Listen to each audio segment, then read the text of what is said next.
မိုင်းညိုရီလေးပြတော်ရငလေးနဲ့သာသာယာယာ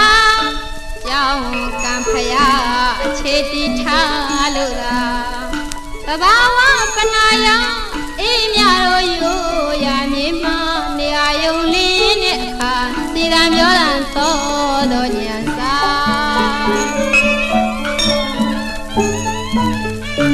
မိုင်းညိုရီလေးပြတော်ရငလေးနဲ့သာသာယာယာကြောင်းကံဖယားအခြေတီထားလို့သာသဘာဝပနာယအေးမြတော်ယူရမြေမနေရာယုံလေးနဲ့အခါစီရံပြောတန်သောညံစာ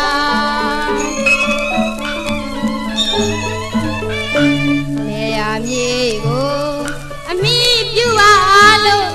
စာဝေနေရဲ့တွေးမြော်ကားသာတို့များဘာဝအလွန်ရိုးသားကြတာနေရာမြေကိုအမိပြုပါလို့စာဝေနေရဲ့တွေးမြော်ကားသာတို့များဘာဝအလွန်ရိုးသားကြတာမေတ္တာပြမစိုးတရားထားကြတာတို့တော်ရွာ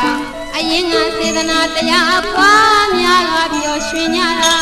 အရင်ကစေတနာတရားပွားများကပျော်ရွှင်ကြတာမေတ္တာပြမစိုးတရားထားကြတာတို့တော်ရွာ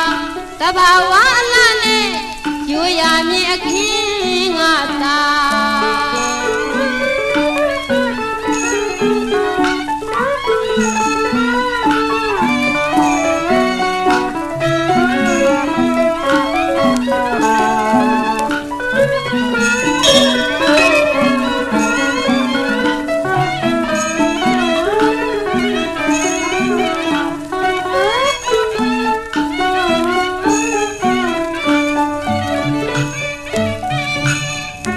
မကြွားရင်မှာဘိုးဘွားဆက်ဆက်နေခဲ့ကြတာတော်တလေးမို့သာယာ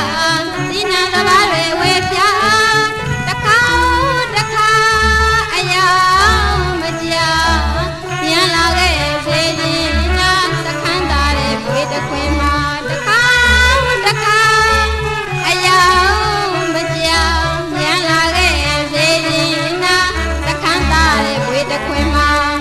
အပေါ်ဝါမကြွားပါအေးမြတို့နေထိုင်နေရွာ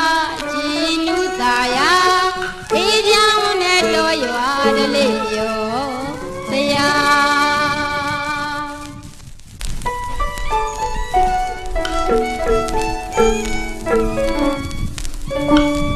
ဘဝမြေတခွေမှာရိုးရာတလေးကိုဝေပြောကြကသမားအာဇီဝနဲ့ပေါင်းစုညီညာတနေကောင်မပင်မနိုင်ကြပါတိုင်ရိုးရဲ့ရှိကအစင်လားတောင်သူလေသမားတို့မှာတောင်းတလေးမို့ထွန်ညရဲ့ကြာရှာ